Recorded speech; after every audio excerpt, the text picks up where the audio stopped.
Buongiorno, benvenuti al TG Sicilia. Le principali notizie. Orrore a Carlentini, le ossa trovate nell'auto carbonizzata, forse di un catanese con precedenti per droga, scomparso da lunedì. Si indaga per omicidio. Palermo, basta passerelle, vogliamo fatti. Lo Zen alza la voce dopo gli spari alla parrocchia e la denuncia dell'arcivescovo di una politica assente. In prima fila i giovani del laboratorio Zen Insieme. È la mafia che arma i ragazzini. Necessario un presidio permanente delle forze di polizia. Dilaga l'influenza, in grave sofferenza l'intero sistema ospedaliero. Pronto soccorso intasati, al civico di Palermo indice di sovraffollamento del 192%. Al Cannizzaro di Catania stuolo di bimbi con la febbre, a Gela 80 accessi al giorno. Il CIMO, il sindacato dei medici, attacca le troppe prestazioni private a pagamento. Spettacolo Etna con contestazioni. La colata, non più alimentata, non ferma turisti appassionati, ma le severe restrizioni in vigore limitano il lavoro delle guide, che per la prima volta si fermano e scioperano. Calcio, a Ribera, scusate, nell'Agrigentino, compleanno record, 109 candeline spente da nonno Giuseppe, l'uomo più anziano della Sicilia.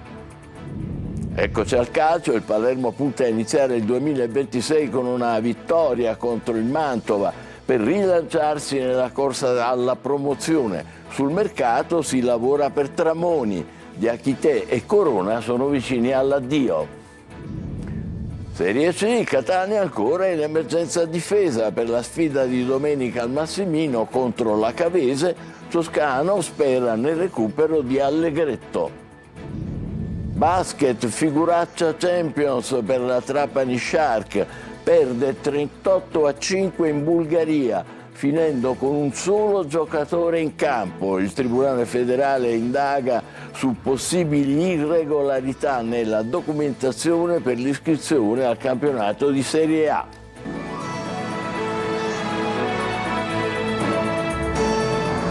Ben trovato. Dunque, indagine per omicidio a Carlentini dopo il ritrovamento di un uomo carbonizzato in un'auto bruciata in contrada San Demetrio. Servizio di Francesco Aloi. A Carlentini si indaga per omicidio. Secondo gli investigatori è questa l'ipotesi più accreditata nel caso dell'uomo morto carbonizzato all'interno di un'auto bruciata, ritrovata in contrada San Demetrio. A confermarlo è la procuratrice capo di Siracusa, Sabrina Gambino, che abbiamo raggiunto al telefono. Le ossa umane trovate nel sedile posteriore dell'auto, completamente distrutta dalle fiamme, noleggiata da Salvatore Privitera, potrebbero essere del 35enne catanese del villaggio Sant'Agata, di cui non si hanno più notizie da lunedì. Per questo servirà l'esame del DNA, ma gli inquirenti hanno disposto anche una TAC per capire se nelle ossa ci siano lesioni legate ad armi, da fuoco o da taglio. L'uomo, che ha 2 figli, ha qualche procedimento penale aperto per questioni di droga. A portare i familiari del giovane sul luogo del ritrovamento è stato il rilevatore GPS del mezzo, che li ha indirizzati in quel punto, lontano da occhi indiscreti, luogo perfetto per non lasciare tracce. Inizialmente i genitori non si erano accorti della presenza all'interno dell'auto di resti umani. Il caso ha tutte le caratteristiche di un giallo. Perché l'auto è arrivata fin qui? Alla guida c'era Salvatore e il cadavere carbonizzato è il suo. Se è omicidio, perché? Domande a cui i carabinieri stanno cercando risposte. Palermo, basta con le passerelle politiche, occorrono i fatti. Residenti e associazioni dello Zen alzano la voce. L'allarme è lanciato da un abitante del quartiere. Sono gli stessi mafiosi ad armare i ragazzini. In prima fila per la legalità i giovani del laboratorio Zen Insieme. Marco Gullà. Basta prese in giro, basta con le passerelle, vogliamo i fatti. Lo Zen alza la voce e lo ha fatto nel corso dell'assemblea che si è svolta prima della messa officiata dall'arcivescovo Lorefice. Residenti, associazioni, liberi cittadini, tutti in coro a chiedere che lo Zen non venga abbandonato. Un residente lancia un ulteriore allarme. Ad armare i ragazzini sono direttamente i boss del quartiere. Qui sono i boss mafiosi o che sono in carcere o quelli che sono liberi e sono ai domiciliari che armano questi ragazzini perché vogliono che vanno in giro a seminare il panico. Lo sa perché? Lo sa benissimo perché la mia è una domanda retorica ovviamente, perché vogliono che i cittadini dello Zen generino dentro le loro menti questo pensiero. Ma quando c'erano loro il quartiere era tranquillo. E noi è questo che dobbiamo contrastare. Polemiche anche per la proposta avanzata dal governatore Schifani, ovvero quella di potenziare il sistema di videosorveglianza. Lo Zen, dicono i residenti, ha bisogno di ben altro. Noi non abbiamo bisogno soltanto delle telecamere, perché con un colpo le telecamere vengono sparate, ok? Abbiamo bisogno di un presidio costante per anni interi, non solo per oggi, ok?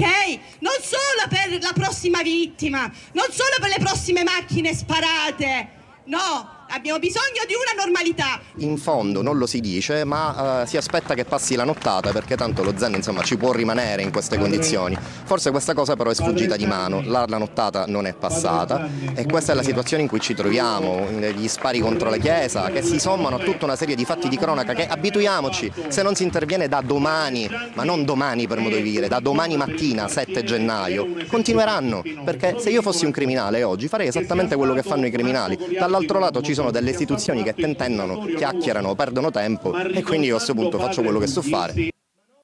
E anche in seguito a queste denunce e alle polemiche, per domani a Palermo è stato convocato in prefettura il Comitato per l'Ordine e la Sicurezza. Sarà presieduto dal prefetto Mariani e sarà l'occasione per pianificare gli interventi e per sostenere l'azione del parroco dello Zen. La prefettura fa sapere di avere innalzato il livello di sorveglianza e disposto una serie di controlli e perquisizioni che hanno portato, questa è la notizia, al sequestro di 4 pistole nascoste tra gli edifici del quartiere Zen.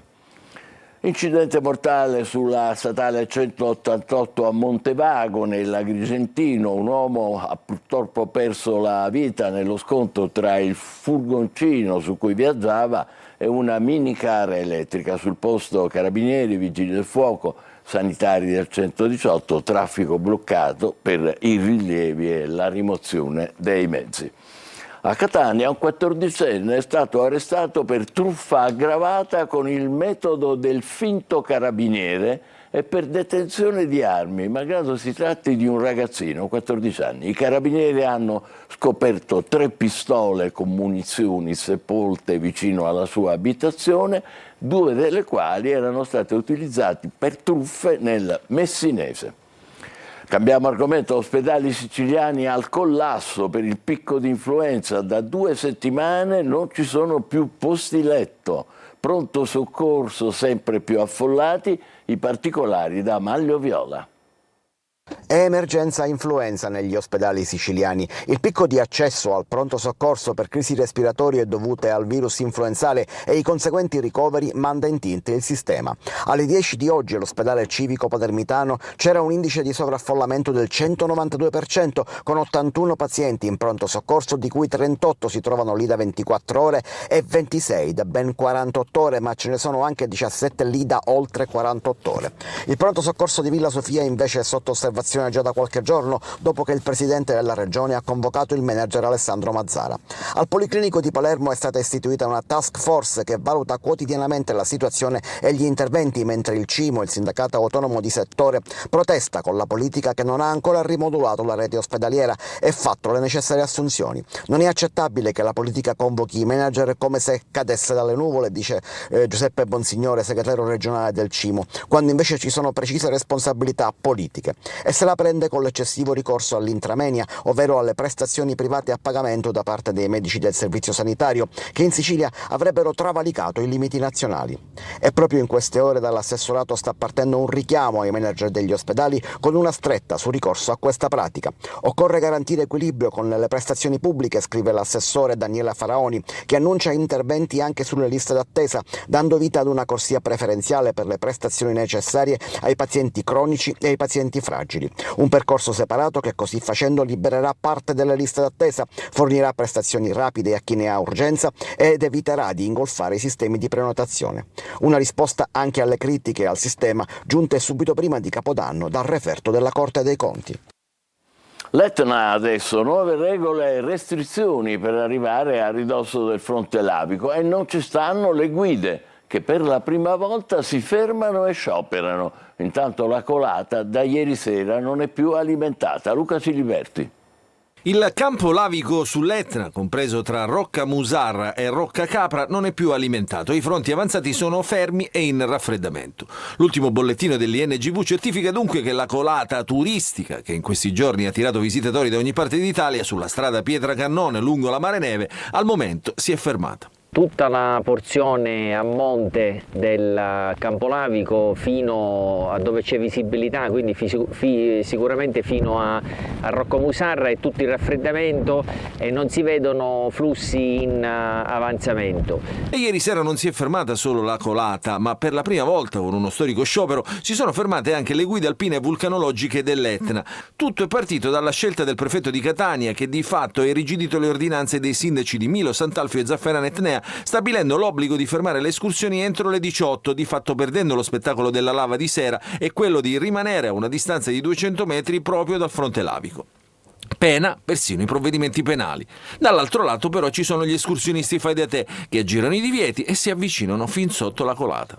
Sicuramente ciò non vuol dire che dobbiamo andare troppo vicini o senza considerare i pericoli che una colata di lava può avere, però abbiamo tutta la professionalità e le competenze affinché questo possa essere gestito e non precluso. Nelle prossime ore il coordinamento delle guide alpine e vulcanologiche incontrerà tutte le istituzioni preposte alla sicurezza dell'Etna, mettendosi a disposizione e offrendo tutto il supporto per una migliore fruizione del vulcano, dalle segnalazioni dei punti di controllo efficaci all'assistenza in quota.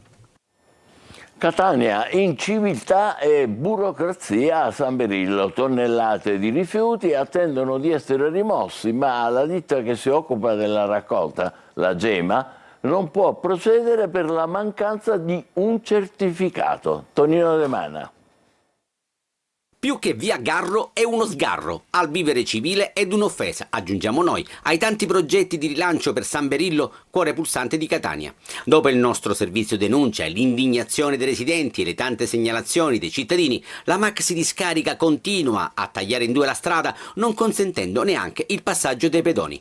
Cumuli di immondizia di ogni tipo e di ogni genere che si ammassano e che a volte vengono bruciati. Ma la domanda ricorrente è: cosa si aspetta per rimuoverli? Quesito che giriamo al direttore dei servizi di Gema, Massimo Cosentino. Non viene rimossa perché proprio la procedura tecnica impone questo, impone di procedere prima alle analisi, perché questi si possono intendere come rifiuti speciali che potrebbero anche essere pericolosi, e quindi occorre che il laboratorio di analisi ci dica come vanno smaltiti questi rifiuti. Siamo obbligati quindi a fare questa procedura. Quindi la burocrazia ancora una volta si mette di mezzo? Sì, noi siamo pronti come sempre ad intervenire, e c'è soltanto questo piccolo aspetto, piccolo o grande, che è quello del certificato. Da San Berillo a via Calliope, bonificata, sporcata, bonificata ed ancora sporcata. Nostro malgrado, con dispiacere, ci siamo accorti che comunque qualcuno continua a gettare i rifiuti. Bisogna che queste zone vengano attenzionate in maniera particolare. Speriamo che il nuovo anno porti novità e le tanto attese guardie ambientali, ultima trovata per fronteggiare gli incivili. Speriamo davvero. A Torre Archirafi, intanto, che è una frazione marittima di riposto nel catanese, si è aperta una voragine sul marciapiede del lungomare. Sicurezza a rischio naturalmente per chi passeggia o corre da quelle parti. Il sindaco Vazza dice: prima di intervenire aspettiamo il parere tecnico. Giusy Lazzara. La vedete la voragine che ieri si è aperta sul marciapiede del lungomare di Torre Archilafi, frazione marinara di Riposto nel Catanese. A novembre i primi cedimenti per le mareggiate che avevano messo in allarme per la tenuta del muro del litorale. L'amministratore aveva transennato il tratto di marciapiede e messo dei sensori per monitorare la staticità della passeggiata. È pericoloso, soprattutto per i bambini che magari scappano di mano, soprattutto per quello. E così già dalle precedenti mareggiate c'è stato più di un intervento e quindi questo incaponimento a ripararlo sempre nello stesso modo è soltanto uno spreco di denaro. Si deve passare sulla careggiata, diciamo, sulla strada anzi. Però comunque penso che lo sistemeranno a più presto.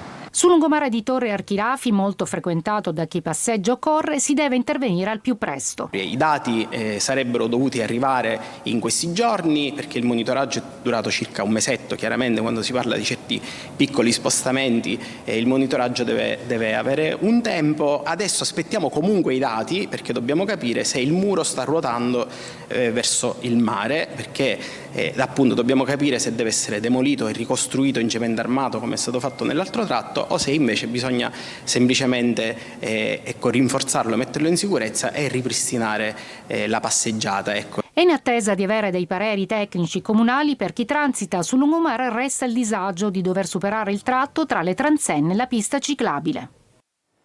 Palermo, un incendio è scoppiato nella notte nei capannoni di Arredo Verde nel complesso Grande Migliore. Sono intervenute diverse squadre dei vigili del fuoco riuscendo a domare le fiamme e a impedire che si propagassero ad altre strutture. Non si registrano per fortuna feriti, sono in corso operazioni di bonifica e accertamenti sulle cause con l'intervento anche della polizia. A Ribera, compleanno da record, 109 anni per nonno Giuseppe, l'uomo più anziano della Sicilia, a servizio di Davide Sardo.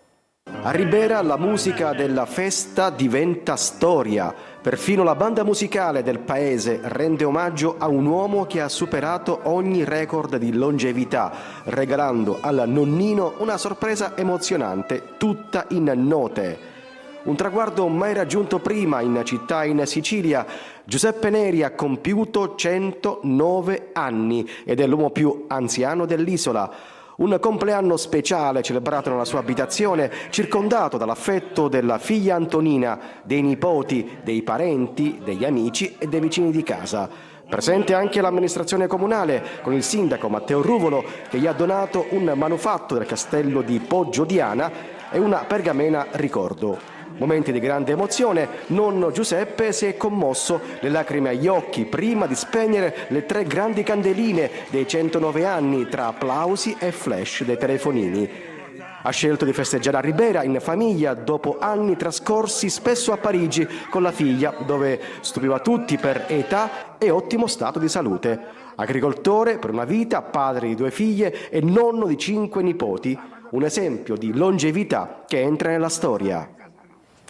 Straordinario, complimenti e tanti auguri anche da parte nostra. Catania adesso, il drammatico caso dell'orco che ha selvaggiamente picchiato il bimbo è finito all'attenzione anche del telefono azzurro, la linea di ascolto, come sapete, per le piccole vittime di violenza.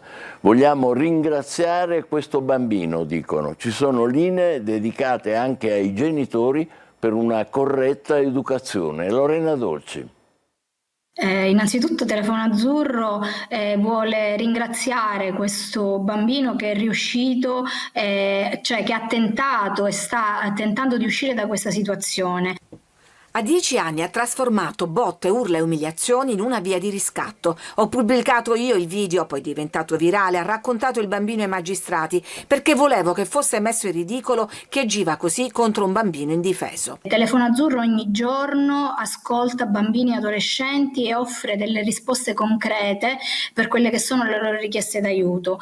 Questo ragazzino, nonostante la sua giovane età, questo minore è riuscito a trovare un varco rispetto alla sofferenza che stava provando. Non tutti i minori hanno questo sangue freddo, soprattutto a loro guarda Telefono Azzurro, che cerca di dare voce alle piccole vittime di abusi e violenze, ma l'associazione si rivolge anche agli adulti che scambiano l'educazione con la sopraffazione. Credo che anche le famiglie che hanno necessità di trovare un supporto possano rivolgere a dei professionisti. Telefono Azzurro ha anche delle linee dedicate agli adulti che hanno bisogno di confrontarsi. Di povertà educativa e ignoranza parla invece il presidente del Tribunale dei minori di Catania, Roberto Di Bella, che ha in carico la vicenda. Bisogna partire dalla scuola, ricorda, per combattere la dispersione scolastica e operare uno stretto controllo sui social.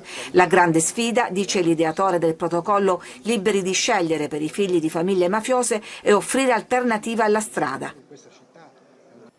È il momento della nostra pausa, subito dopo per lo sport il calciomercato e la figuraccia europea della Shark Trapani, esclusa dalla Champions. State con noi, vi aspetto.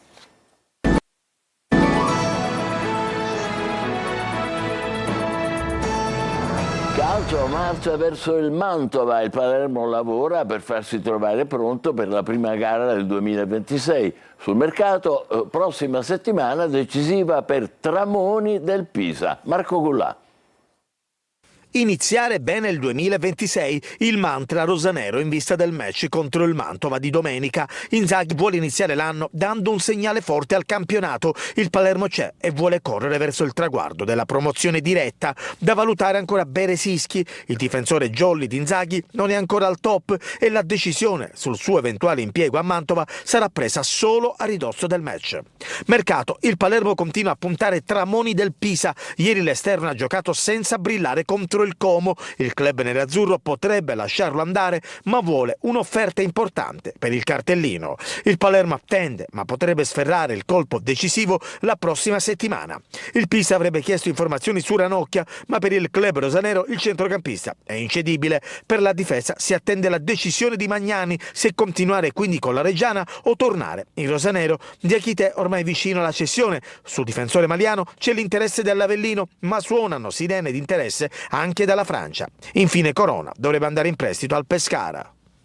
È sempre l'emergenza dettata dalle assenze a tenere banco in casa Catania. Monitorato Allegretto per la difesa, meno problemi per l'attacco dove rientra Lunetta e ci sarà Bruzzaniti con una settimana di lavoro con la squadra.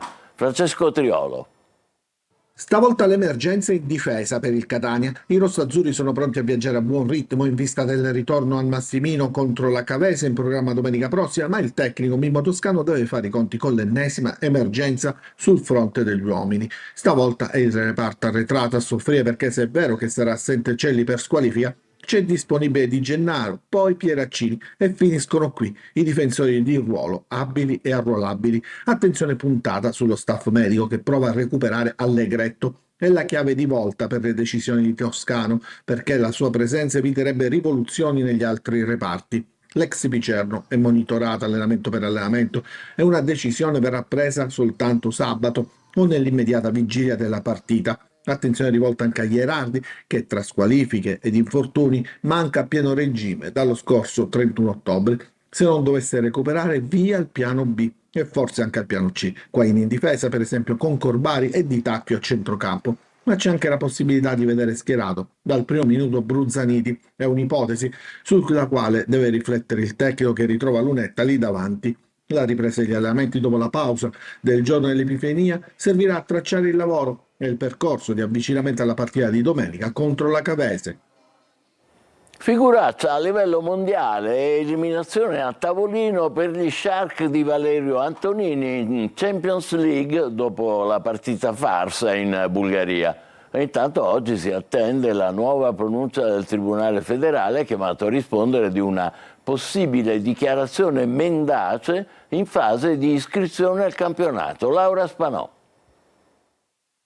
Al peggio non c'è mai fine, non è bastata la rinuncia contro la Virtus Bologna, l'ennesima figuraccia della Trapani Shark è arrivata in Europa. La partita tra il club Granata del patron Valerio Antonini, che da settimane fa i conti con diversi punti di penalizzazione in campionato a causa di irregolarità amministrative nei pagamenti di ritenute e contributi, e gli israeliani dell'Opel Olon, giocata in Bulgaria, è terminata 38-5 ed è durata solo 7 minuti, con Trapani Shark che ha finito finito con un solo giocatore in campo, una figuraccia in mondovisione, con diversi giornalisti esteri che l'hanno definita la cosa più brutta mai accaduta in Europa. Gli Shark si sono presentati con solo 5 giocatori, di cui 2 giovani, per il play-in di Champions League, e lo ha fatto mentre in tanti continuano a scappare. Cappelletti, Rossato e Pugliatti si sono immolati in questa trasferta farsa insieme ai giovani Patti e Martinelli al loro esordio in Europa. Il dopo farsa è la nota di Antonini, che in questo modo ha evitato una multa di 600.000 euro. Ha detto: non ci sarà il ritorno, ed è attesa per oggi intanto la nuova pronuncia del Tribunale federale, chiamata a rispondere di una possibile dichiarazione mendace in fase di iscrizione al campionato di Serie A della Shark. Si parla dell'autocertificazione in cui la società dichiarava di essere in regola con il pagamento di lodi e pendenze, condizione necessaria per poter disputare la stagione, ma le verifiche sembrano indicare il contrario. Noi ci fermiamo qui, grazie per l'attenzione e buon pomeriggio.